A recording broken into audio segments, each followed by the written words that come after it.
Please excuse me if I'm coughing a little bit here, but I got a little allergy stuff going on, and it's, you know, South Texas, whatever.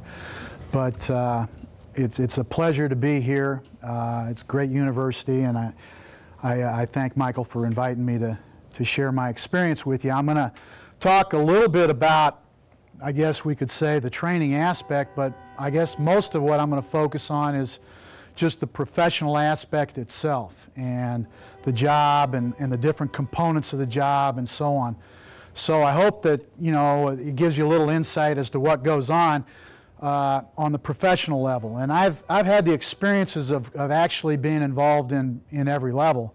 I started out as a high school coach up in Grand Island, Nebraska, Grand Island Northwest High School, many years ago. And I was there for 9 years, and then I started a strength and conditioning consulting firm with my brother, who was also a strength coach. He was a grad assistant with Vernon Banks, who's a strength coach here at the University of Houston back at that point in time. And then after that, I was with the Spurs, and when I was with Strength Advantage, I actually worked with a lot of college athletes at that point in time too. But so I've worked with many different levels that way. But we're going to talk a little bit about, you know, the weight room and putting the weight room into motion, which is what basketball is all about, obviously. And so, you know, my first riddle for you then is what do you call a chicken crossing the road? Huh? Poultry in motion, right? Yeah, I'm pretty corny, so you're gonna have to put up with me here a little bit. But anyway, that's I always think of, when I think of motion, I think of Manu Ginobili, because he's definitely in motion the whole game. And oops. So anyway, we'll go into impressions of being an NBA strength coach for 17 years. There's good, obviously. There's bad, like last year, but I wasn't with them, but it's still bad, you know. And then there's ugly, you know. I just, you know, it was really tough duty for a number of years when Tony was going out with Eva. And, you know, she'd go on some of the trips. You know, Pop was always really good about letting people travel with the team, like wives and family and stuff, because it's such a long season. We have so many road games. And so, you know, he's not letting them go every time, but he's trying to encourage guys to, you know, take their wives on occasion and that type of thing. And Eva would travel with us fairly frequently because she was always back and forth from San Antonio to LA, and she'd hitch rides on the plane and stuff like that. And, you know, I got stuck sitting with her all the time back there. So it was really horrible. It's kind of funny, actually. I was in Aspen, Colorado before I came to the Spurs, and I actually was very good friends with someone she was working with at the time, Felicity Huffman, who was also in Desperate Housewives. So she'd sit with me and we'd talk about Felicity and all this garbage like that. But anyway, you know, the first time she sat by me, I'm going, you know, wow, it's Eva Longoria.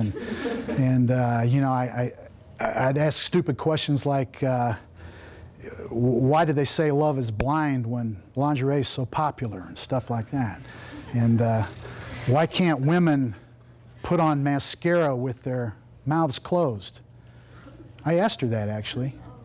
She hit me. I asked her why do they call it lipstick when your lips are always moving? And she hit me again. So anyway, you know, the bottom line is. But, you know, there's perks to it. Not typical, but. So anyway, my personal journey as far as this profession would go would be that I started out when I was in high school, and I had a very fortunate event happen in my life between my junior and senior year in high school. My dad was actually a friend of a guy by the name of Alvin Roy, okay? Now, if you're going to be in the strength and conditioning profession, you want to know a little bit about your history.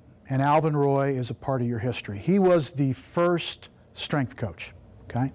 He was the very first guy that really applied strength and conditioning on the team sport level as far as improving performance. And my dad got to know him over in Germany at the end of World War II. And as a result of that, Alvin Roy came back after the war. He started a gym in Baton Rouge, Louisiana. He had a television show that was called, I think, Future Stars of Tomorrow or whatever, that he'd bring in high school kids and stuff, and it was just kind of a local show, though. But he convinced the principals at Estruma High School there in Baton Rouge, the principal and the head football coach, they call him Big Fuzzy and Little Fuzzy, and he'd actually gone to school with them, high school himself, actually years before. But for years he'd try to get them to implement a strength and conditioning program into their high school football program, and they wouldn't do it because all the myths were there. Lifting makes you muscle bound, it makes you slower, it makes you heavier, all these things like that. And he says, no, no, no, because he believed that himself when he was in high school. And then when he was over in Germany, he got to know a guy by the name of Bob Hoffman, who was the Olympic lifting coach. And he saw all these Olympic guys lifting and how flexible they were and how explosive they were. And it changed his whole, he had an epiphany, basically. That's what happened. And he came back and decided, this is what I'm going to do. So, anyway, they ended up having a really bad year. They got beat by Baton Rouge High School, which is a no-no. And so he convinced them that if he bought the weights himself and delivered them there, that they'd let him train the high school football team that summer. And they did it. They agreed to it. And so he had this big truck come in from York, Pennsylvania, and they delivered all these weights. And the one stipulation was he couldn't touch one of their athletes. And the guy's name was Billy Cannon, right? Because Billy Cannon was a heck of a track athlete too. And in fact, that spring, he won the 100-yard dash, Louisiana State 100-yard dash, ran a 9.8, okay? So you can't touch him, you'll make him slower. So, okay. But Billy starts seeing all of his buddies lifting all summer long. And finally he comes to Alvin, he says, I want to do this too, can I do this? And he says, sure. And he let him come in. Well, that fall they won the state championship in football in Louisiana. And that next spring, Billy Cannon ran a 9.6. So guess what? Everything got thrown out the window. Now everybody believed. Well, Billy Cannon goes on to LSU. There's a guy by the name of Jim Taylor there at the time too, and they end up winning the national championship at LSU in 1957 when Billy Cannon was there, and he was a Heisman Trophy winner and all this stuff. But he got the head coach there to bring in Alvin, and Alvin worked with them, and as a result of that, then other SEC coaches like Bear Bryant at Alabama wanted to look at what he was doing, and he talked with them. And then Sid Gilmore from the San Diego Chargers hired him as the very first strength coach in he was actually at the time that was the AFL, okay? And they went on to win an AFL championship. And then Hank Stram brought him to Kansas City, and that's when I got my chance to go up to Kansas City in that summer between my junior and senior year. And they worked out outdoors in Swope Park. They had tents and stuff, and they'd have platforms with all their bars and everything. And I got to lift with them and learn a few things. And I got to run with Ed Buddy, who was an all-pro offensive tackle from USC. And you know, they were really good at that time. They won the Super Bowl, actually. That was when Kansas City won the Super Bowl. Then he went from there to Dallas, and they won the Super Bowl. And then he retired, and then New Orleans wanted him to come in, and since he's from around the area, he decided to go do it, but he hated it. And he retired again, and then Al Davis from the Oakland Raiders convinced him to come to the Raiders, and he went there, and he was there for 1 year, and he had a heart attack and died, and the next year they won it. But that's Alvin Roy, and that's my beginnings. But I will tell you this, when I left after working out that summer, I was convinced that if I ever coached anything, and I knew I wanted to coach, but if I ever coached anything, weight training was going to be a huge part of what we did. Okay? So I carried that philosophy from then on. All right?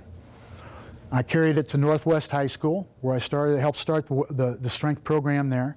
And then, obviously, with Strength Advantage, which was a strength and conditioning consulting firm, we went around, we did clinics for high schools and small colleges and wrote a manual for them and everything.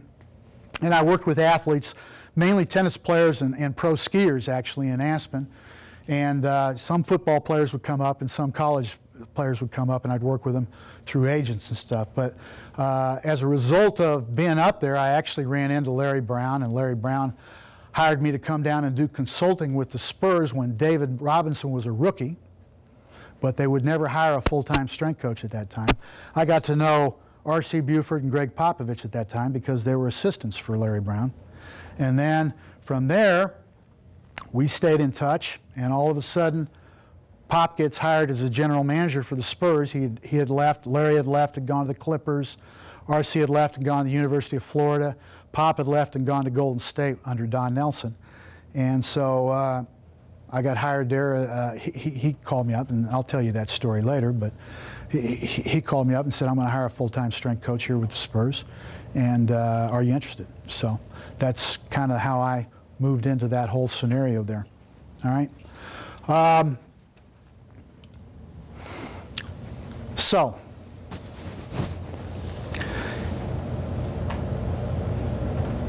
what does it take to be successful at any level?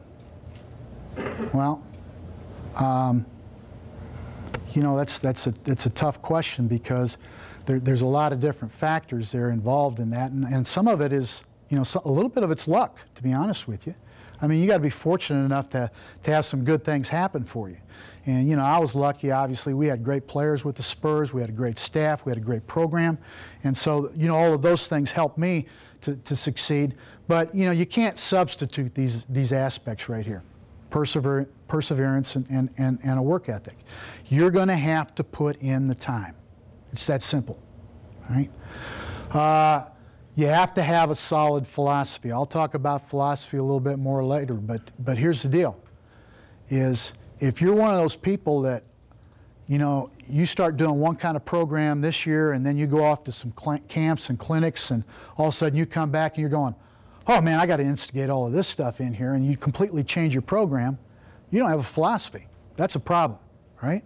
That's a real problem. You have to have a solid philosophy. And you have to have the ability to adapt off of your philosophy, obviously. But having a good philosophy will help you to do that. You have to be, you know, obviously you have to stay up to date on research and innovation. All of those things are important. And you have to sell. You have to sell yourself. You have to sell your program. You have to sell your message.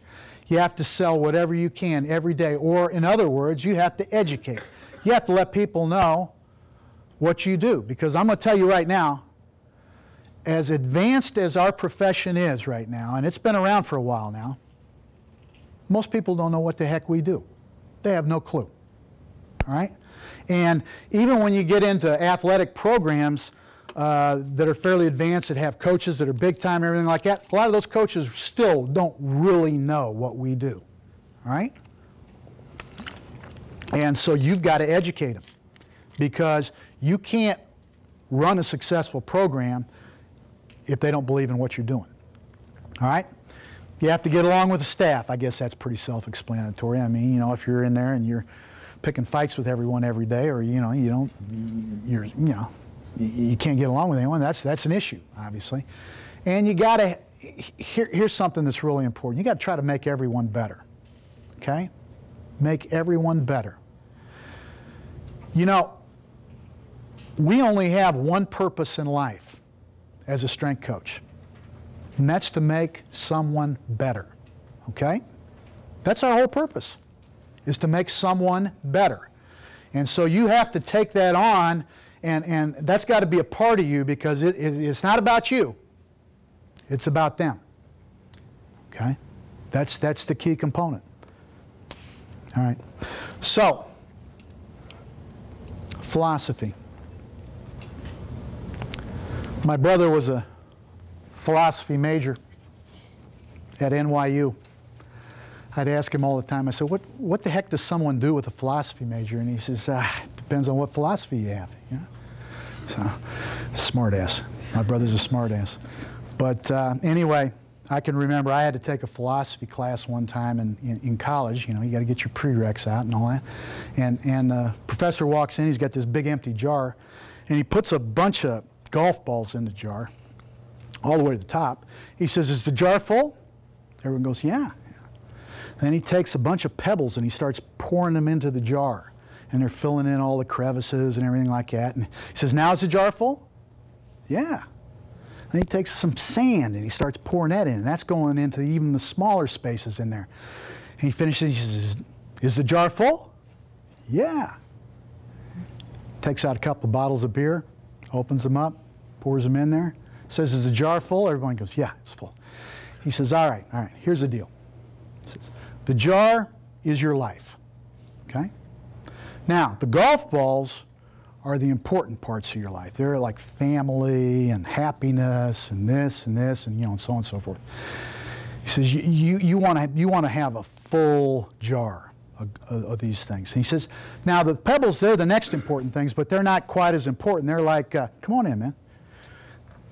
We're informal here. Looking for statistics to let. You're in it. You're in it. This statistics right here. No, I think it's somewhere else, actually. Yeah. I'm kidding. Sorry, man. You can prove anything with statistics, though. Remember that. So anyway, the pebbles are, so they're not quite as important. They're the other things like a job and a car and a home and things like that. And he says, and then the sand. He says those are things that are those are the frills and stuff like that. They're not that important. You can live without them, but they're the frills. He says, but always remember this: no matter how full your life is, there's always room for a couple of beers. Okay? Whatever. All right. The key ingredient, philosophy. It is the key ingredient, because if you don't have a philosophy, you ain't got a prayer, right? You have to have a genuine philosophy of how you're going to train athletes, or you're going to approach athletes, or whatever it might be. It's got to be a solid philosophy. What is your strength and conditioning philosophy? What is your philosophy on how to handle players? What is your philosophy on how to handle coaches? What is it on working with the medical staff? All of these types of things. You got to know how you're going to approach all of these different aspects, because they're all a part of your world. Okay? And the most important part is this one right here, obviously, because beyond, if you're crap here, it doesn't matter what you do down here. It'll catch up with you eventually anyway. So you got to have a solid philosophy here, but you got to develop a philosophy on how to deal with these types of things. So I'm going to try to give you a little bit of what my insight is on that. And so here's my philosophy. Everything starts on the platform and works out from there. Okay? That's my philosophy on strength and conditioning. We're going to do the Olympic lifts. Right? We're going to do snatches, cleans. We're going to do squats, front squats. We're going to do overhead pressing. Right? And then we'll move out from there. But those are the core of everything we do.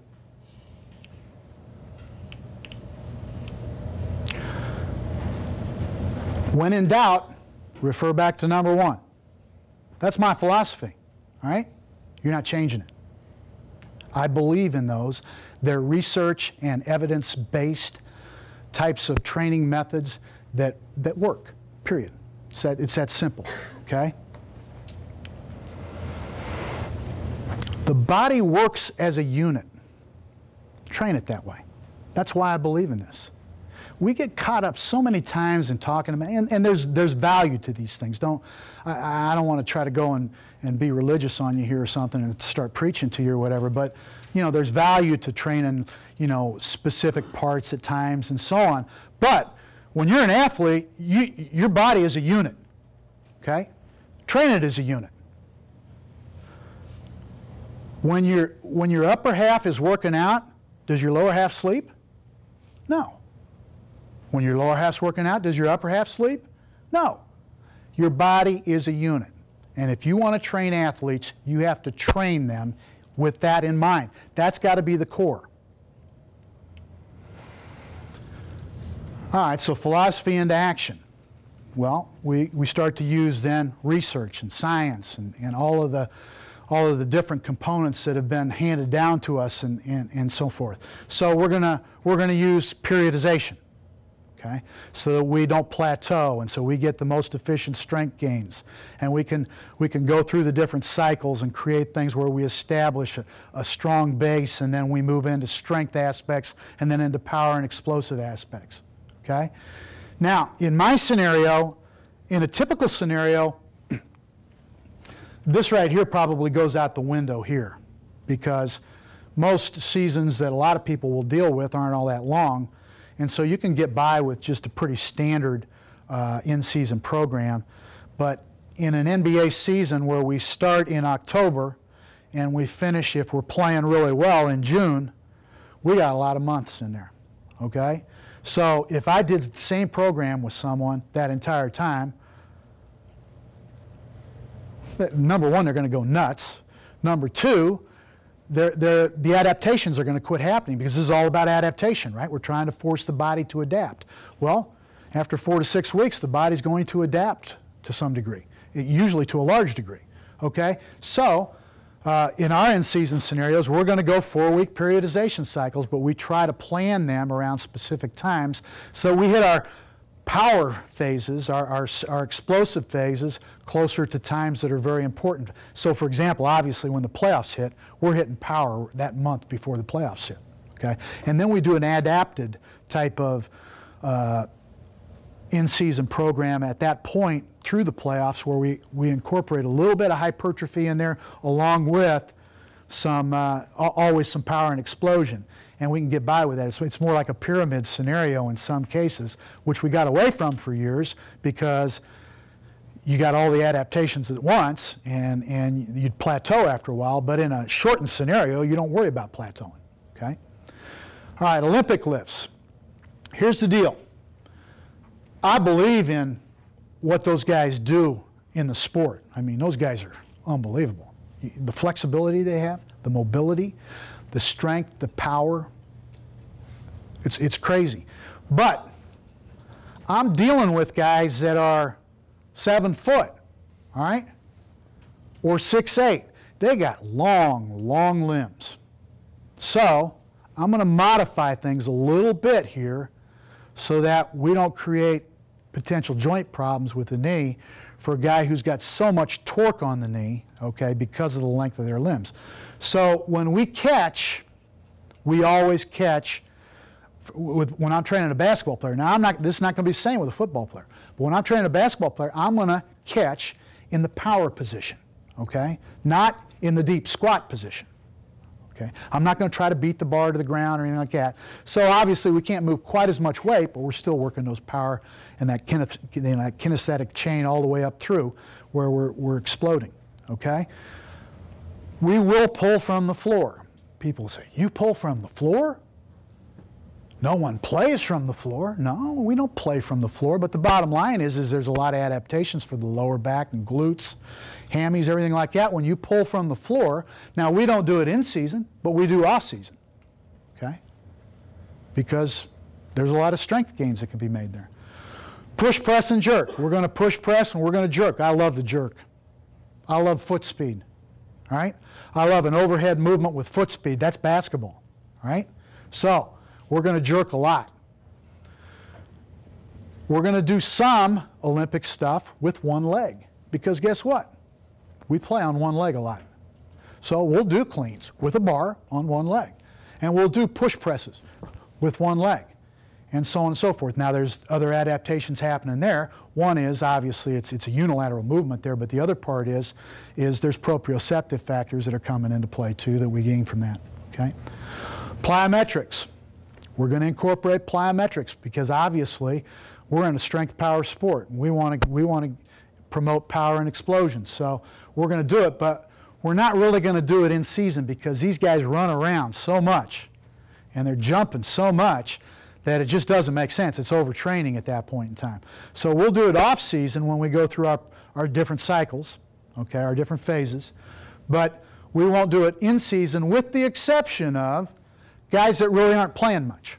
You know, you always got like 2 or 3 guys that are out of the rotation that aren't getting a lot of minutes. And so to help them keep their explosion, we'll do some plyos with them. It'll be abbreviated compared to what it was in the off season, but we'll still do it, okay? And then the hill. I'll show you a little bit of the hill here later on. But I love the hill because it's a way for us to kind of convert the strength that we have. You know, we're always looking for, how do I convert the strength and power I've gained in the weight room into motion? And plows are one way, and the hill's another, okay? So I love to use the hill, and I'll show you what the hill is here in a minute, okay?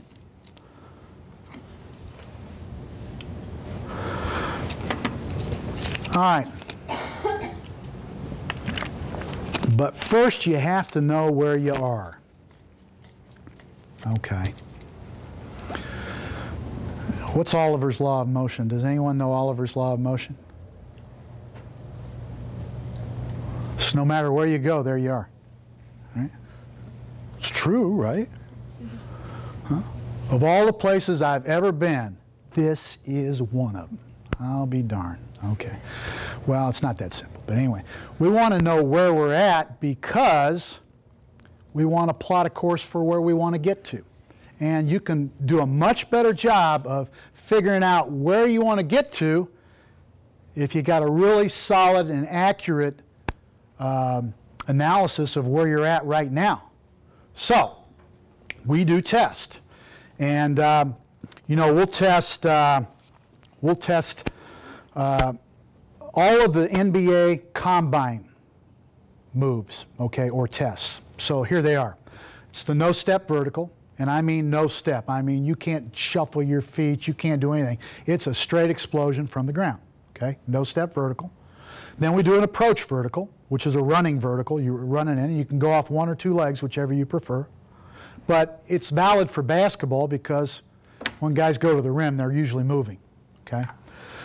We'll do the lane agility, which is the box agility on the pro lane. So you're going all four directions, testing an athlete in all four directions. We're testing what we call the lane shuttle, which is like the pro agility in the NFL Combine. Only we do it out of the pro lane instead of the 5-10-5 that the pros do it. Okay, so it's a, you know, outside lane, other side of the lane, finish in the middle. Boom, boom, boom, boom, okay? But that's good for us because obviously, you know, what we want to determine is how fast can a big guy especially, or even a little guy who's got to come help on help defense, how fast can he get there? How fast can he get back here? And so on and so forth. All of that's valid information and stuff we want to know, okay? Baseline to far free throw, just that sprint. It's about 20-some, 22 meters, something like that, all right? Bench press. Do I think the bench press is the best test? No. It's something that, well, but before I go too far here, but is it the best test? No. If I was going to test a basketball player, I'd probably want to test overhead stuff because they play overhead so much, okay? And I just like overhead stuff. I think it's more, it's about the way we move. It's about the body as a unit. You know, the bench really isn't about the body as a unit, okay? But here's something funny. There is a direct correlation between guys who do good on the bench press at the Chicago pre-draft camp and their success rate in the NBA. Now, why is that? I mean, hell, do we play on our back? No. No one knows. No one knows why, but it's probably because basketball players hate the bench, okay? You know, they live in that myth longer than anyone as far as, oh, if I get too big, I can't shoot or I can't do this, you know. So, I mean, they hate the bench. But guess what? The guys that end up doing really good on the bench have worked very hard. So what have we identified right now? We've identified a pro, okay? Someone who has a lot of discipline and is willing to try to get better at whatever it is, even though they don't like it, okay? So despite the fact that from a movement standpoint, what's the validity? Well, I could throw it out the window. But from other factors, it comes into play. Okay, so now, what's this do? Well, this gives us information. We can compare guys, right? We can compare guys to other players in the league. We can compare guys to new guys coming in, potential draft choices and so on. But it also gives us a baseline, doesn't it? And that's important because it's a long season and guys break down on occasion. You want to have a baseline when your season starts so that you'll know when you're coming back, when you're rehabbing them back from a particular injury or whatever, how close are they to 100%? Okay, where are they? So it's important to test from that standpoint. Okay, additional tests. We do some other ones too. We do pull-ups. Okay, I love pull-ups because, you know, that is about basketball actually, because rebounding and things like that. So we'll do pull-ups. And that's hard for a lot of guys because, you know, they got a lot of length. They got to pull a long ways for a lot of basketball players. Guess who the best pull-up guy I ever had was? Bar none. Knock off 20 to 25 of them. David Robinson, 7'1", long as heck, 20 to 25 pull-ups. He could also handstand and walk across the gym floor in a handstand. He's a little nutty. He's what we would call a freak. You know, I mean, he's a freak of nature because, I mean, this guy's just not normal. And, you know, obviously, that was evident when he played, too. Bike power test. We do a bike power test. I'll show you a little bit of that. It's based off of software and a computer. It gives us some force readouts on the bike and everything, and we've accumulated data, and there's other data from other sports off of it, too, so we use that. Fitness test. Here's the thing. You know, there's still, now here's when I talk about educate, educate, educate, sell, sell, sell. I would bet there's probably about 70% of the head basketball coaches out there that will still want you to do a fitness test with these guys by running the mile. Okay? Let's run the mile. Let's find out how good this guy is. And, well, that's the wrong energy system, coach. Well, we don't care. We want to find out how tough they are. Well, there's a certain amount of that that's playable, all right? But the bottom line is you're not getting any information about this guy playing basketball, all right? You got to do some type of an interval work. We got to figure out a VO2 max. By the way, if a guy was a great miler, he would probably be a horrible basketball player because he's a slow twitch athlete all of a sudden, all right? You got to have fast twitch athletes. They got to be between 49 and 62 liters on that VO2 max, or if they're above that, they ain't getting to any loose balls, I can guarantee you that. And they're not breaking anyone down off the dribble or anything, all right? So you got to test for the sport, obviously. So what we do is we do 5 sets of 5 down and backs. So that's, you know, 10 touches, 5 down and backs. And our 1s, 2s, and 3s, our point guards, shooting guards, and small forwards have to run that in 65 seconds or better. And they get a 60-second break. And they got to do all 5 sets in 65 or better, okay? Now, is this the hardest test in the world? No, but I'll guarantee you, if you're not in shape, you're not passing this test. We get guys coming in every year from other teams that we bring in, and we're doing our fitness test, and these guys are puking over on the sideline because they're not there. They're not ready. They're not in shape, all right?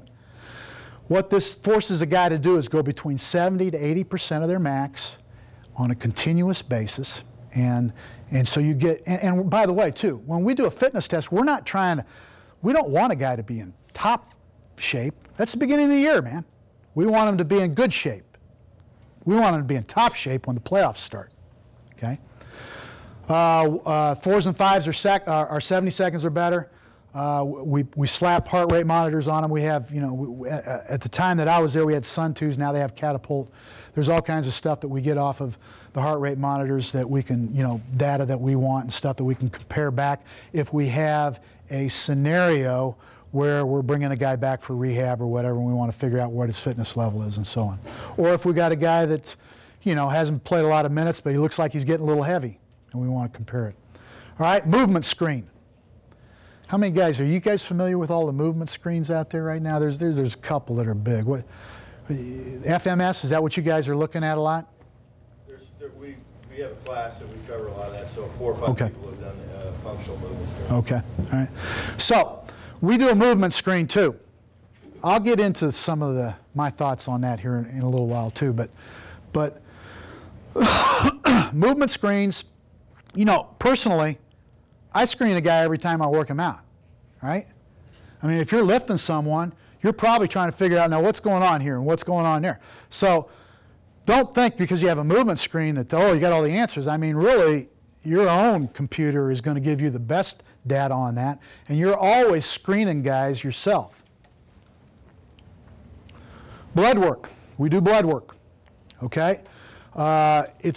We didn't do it for a long time, but we've gotten more and more into it, and I pushed this for years and years that I wanted to do cortisol because I think it's a great marker to tell you if you're overtraining or if you're starting to break down, there's too much stress in your life or whatever. So they do that now, but the first thing that we ever tested for blood work was vitamin D, because basketball players tend to have low vitamin D levels probably because they play inside all the time, which is part of the equation.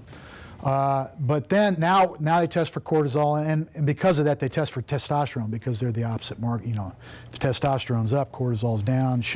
There should be a correlation.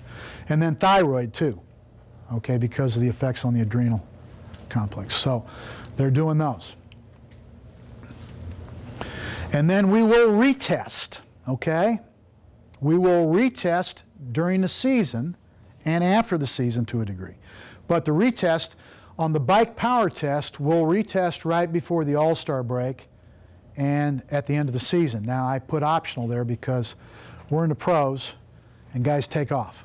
They don't have to hang around. The collective bargaining agreement says, no, you don't have to take a postseason test on anything except just your postseason physical. That's all you're required to take. So, you know, we won't get a lot of guys right at the end of a season. We'll get them really kind of at the beginning of our off-season phase is when we'll start to get guys back into a testing scenario, which is disappointing from a data standpoint, because you'd like to know exactly where you are on a lot of this stuff at the end of a season, but we don't get a lot of accurate.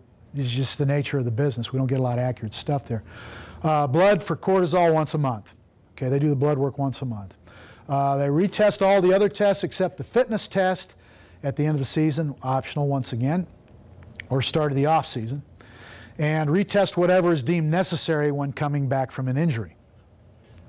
You have your baselines, you're trying to determine where are they, okay? Why test? Well, like I said at the start, to be able to set legitimate goals. In order to know where you want to go, you got to know where you're at, okay? If you want to get an accurate goal. To establish baselines, like we said, to measure strength and power gains and losses.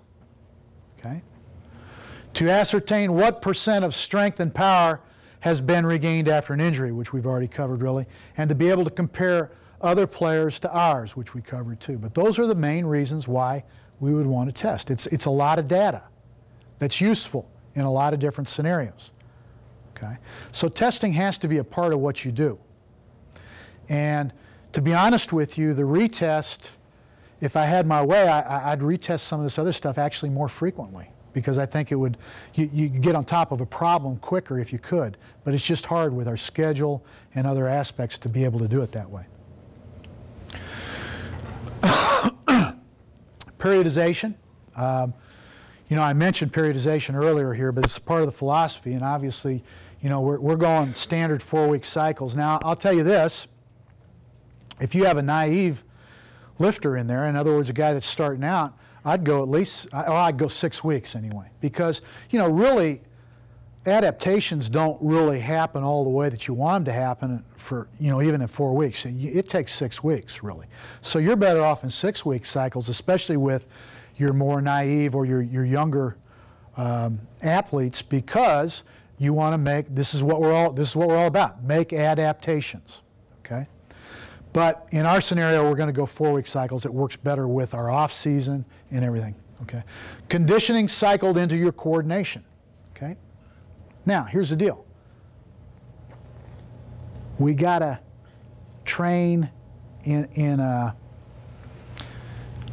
structured mode, okay? So if I'm running conditioning and I'm in a strength power phase, why the heck would I be doing something like aerobic work or something like that? I mean, you know, mixed training, mixed results, right? I mean, what the heck are you trying to do? You're training 2 different fiber types, you're 2 different energy systems. You know, it's stupid. You have to coordinate this stuff. Now, you know that, but the bottom line is be sure that you incorporate those aspects. So, for example, you know, we'll go through, you know, conditioning-wise, we'll we'll pop in and we'll do our longer sprint work on our hypertrophy phase. And then we'll do shorter sprints as we move into our strength phase. And then we'll get onto the court and do a lot of agility and different stuff like that as we get into our strength power phase. Okay, in season, 4-week cycles once again. Range cycles to hit the strength power a couple of weeks before the playoffs. Modified hypertrophy cycle at that point in time. And unload on AllStar week. We're going to unload, okay, on AllStar week. Okay, so let me see here. How do I get this to go over here? Is it possible to click onto the video here? How do I click onto the video here? I think it points the mouse. Right there? Yeah, if you've got it hyperlinked, you should just be able to click on that and it should go. If it's hyperlinked. Oh, well, we won't worry about it. He's going to do some cleans for you. Mono. Okay. Big deal. That's just to show you, though, that's what we do. All right? Cleans, snatches, presses. We do a lot of one-arm dumbbell stuff. Okay? And our auxiliary lifts revolve around all the other accessories with it. Now, don't get me wrong. We'll put in other things if we need to. But this is our philosophy. This is our core. Okay. In-season combos, okay? We still do the Olympic stuff, but now we're doing combo lifts because we can do a lot of body parts in a short span of time. So, for example, this is Michael's ex-student here. I had to throw him in here. Is Chris Sullivan. And, yeah, he shaved it off there. I think France drove him crazy or something. But anyway, or he drank too much wine over there. I don't know what happened. But he's going to do a clean to a push press to behind the head. He's going to lunge, push press, RDL, and then we'll do a row. Okay, now we just covered your body, basically. And we do 5 reps of that. That'll knock your butt in the mud, okay? And we'll do 3 sets of 5. Now we get that done in 15 minutes, but we've covered everything pretty well, okay? So these would be examples of things you want to start to incorporate in an in-season mode, because what happens to us in season? Time becomes a problem. And then once again, we want to do progressions in the plyos too. So just like we talked about hypertrophy in our other phases, we do our prep phases, then we move to the floor, then the boxes, and so on and so forth. This just now here's the hill. Okay, so dimensions you're looking for on the hill, vicinity of 45-degree angle, okay? 30 to 40 meter sprint path. The guidelines are it's a maximum effort up the hill, and you always walk back down, okay? Why the hill? We've always run stadium steps, but guess what? The hill's better. You want to know why? You get a natural foot plant, okay? You load your gastric and your soleus big time on the hill. By the way, you can go into all these different kinds of motions and movements and everything in every direction and train in that way. So it's much more functional from that standpoint, if you like that word. Great interval conditioner also. Here's our hill, looking from the top down, okay? I could play the video for you, but he's going to run it backwards, he's going to slide it, he's going to run it forward, we're going to skip it, we're going to long jump it, we're going to triple jump it, we're going to speed skate it, we're going to do all kinds of crazy stuff. Okay? We're going to do upper body on it. We're going to go bear crawl down and up it, sideways too, and crab walks. Okay? But it's a great way to train the body in a movement type of scenario. It's actually a track surface that we put on there. You can put AstroTurf or whatever, you know, that scenario on there, but we wanted something a little more solid. Now, you don't have to build your own hill. We built this at the Spurs thing. You can go find a hill, all right? Go find a hill that's pretty steep, about 45-degree angle, and then make sure it gets about 30 meters worth of sprint space in there, and run it. All right? How to handle players. Okay, well, philosophy. They have to know you care, okay? Obviously. Okay, but this is selling. You know, you got to let people know that, and it's got to be genuine though. Here's the deal: if you're phony, you're screwed. Everyone can read through that. All right, but here's the other part too. Part of caring is not allowing them to skip steps. Okay, don't let them skip steps. They're just like any other athlete on the pro level even, okay? They appreciate the fact down the road that you didn't let them skip steps. You have to sell them every day. They need to know why and how they're doing something, okay? And they need to know that it's in their best interest and that it's safe. They want and need structure. I don't care what level you're on, they want structure. So it helps them to see the light at the end of the tunnel. It gives them a consistent approach to getting better, and you got to have structure. Structure is important. So all the horror stories you read about training with pro athletes and stuff like that, your good pro athletes want structure because they're pros. They want to get better, all right? And you got to listen to them. You got to pay attention. You got to hear what they're saying. You got to, you know, sometimes they're telling you something that you really need to know as far as maybe changing some programming for them. So, all right, how do you handle coaches? Same thing. You got to educate them. All right? And they need it a lot because I'm going to tell you right now, there's a lot of coaches out there that think they're all certified strength and conditioning coaches. Right? Every head football coach and head basketball, they're all certified strength and conditioning coaches. They're CSCS or whatever, I don't know. Or they think they are anyway. All right? Listen, you have to listen to them too.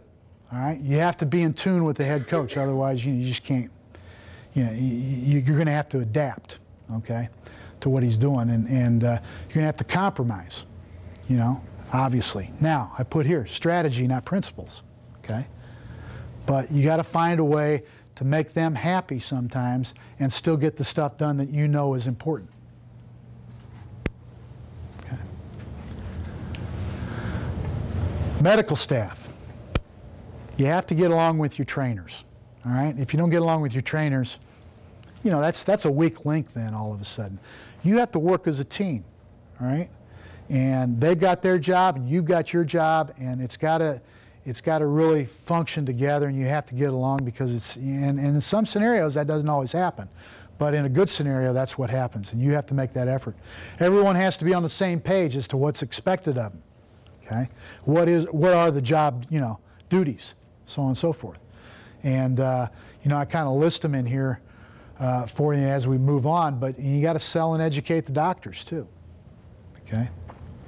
Now, doctors, we get a little worried, we get a little nervous sometimes. These guys are doctors, you know? Well, guess what?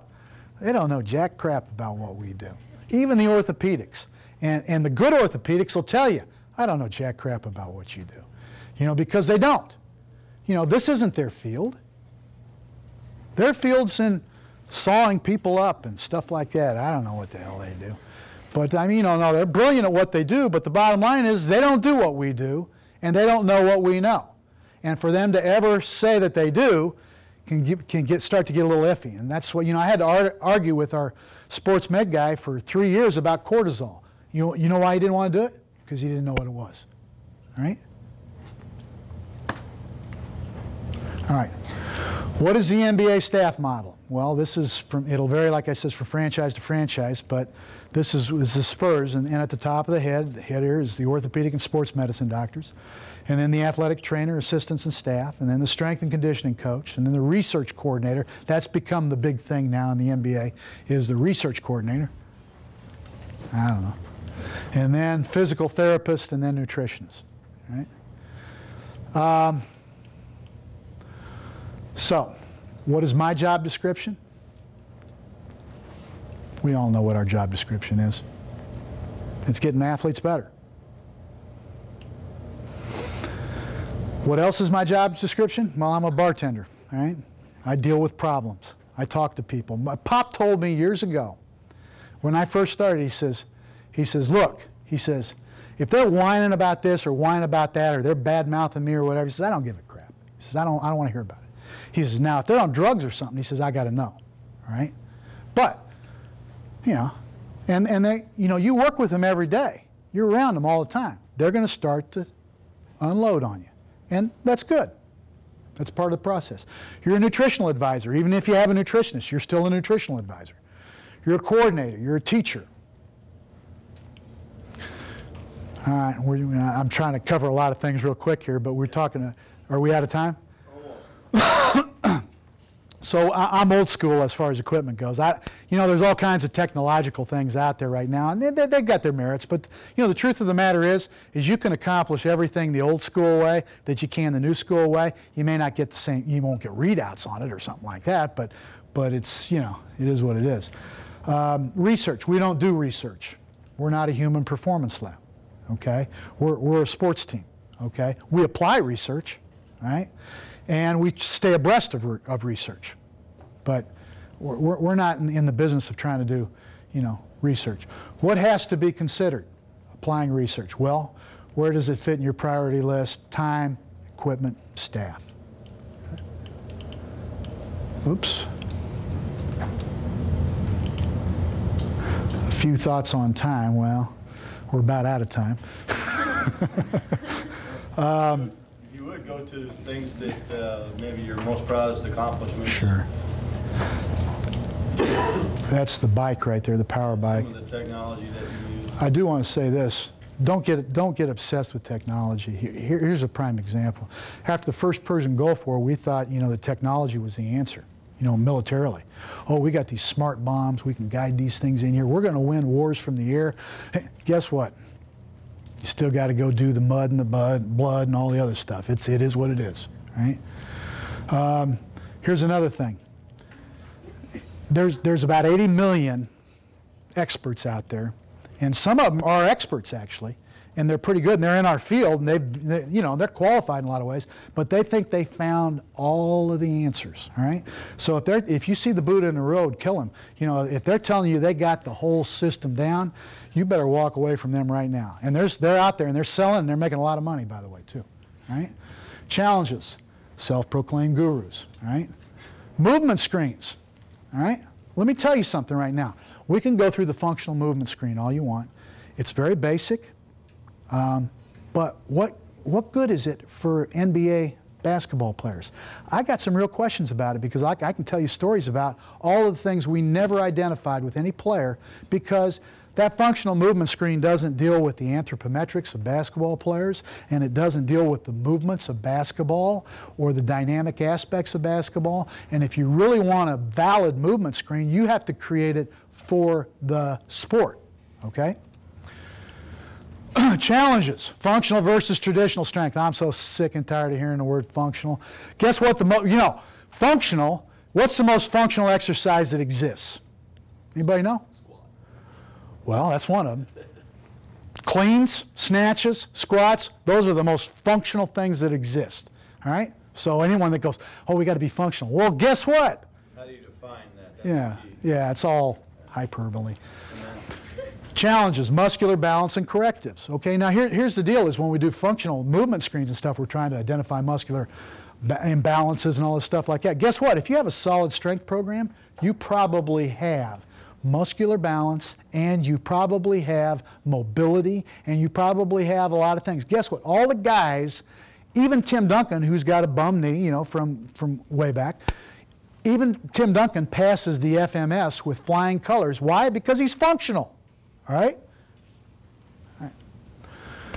Challenges. Does anyone really know what we do? I already talked about that, but what are we trying to accomplish? Well, no. No. Oops, here we go again. What did I hit? How do I get... Veer off the chart if you can, and then it'll go for you. There we go. All right. Disappear.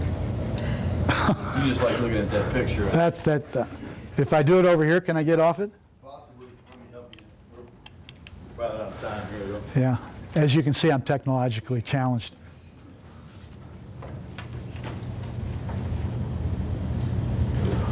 This is what we want to accomplish, yeah.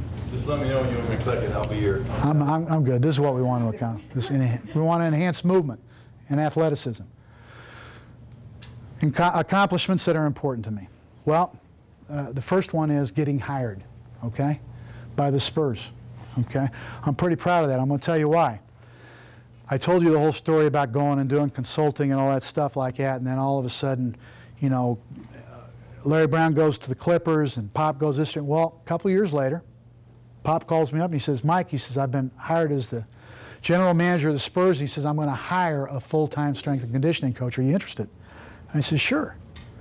He says, well, I'm going to be in Aspen. I was in Aspen at the time. He says, I'm going to be in Aspen tomorrow night. Meet me here. It's a place called Carnivale. It was an Italian place. I don't even know if it's still open anymore. I think it's closed. But anyway, I meet him there, and Don Nelson's there with him. And they're having dinner, and so I start talking to him and everything. He's asking me questions here and there, and we're talking back and forth, and all of a sudden Don Nelson, he says, Pop, just hire the guy. You're not going to find anybody better. And Pop says, well, okay, you're hired. He says, what do I got to pay you? And I says, well, I probably can't leave here for anything less than, he says, well, that's more than I had planned, but I'm the GM, what the heck? So anyway, I wake up the next morning, phone rings. Brun, this is Pop. Hi, Pop. Did I hire you last night? He says, yeah. He says, what did I agree to pay you? You probably doubled the salary. I should have. I didn't. I was honest with him.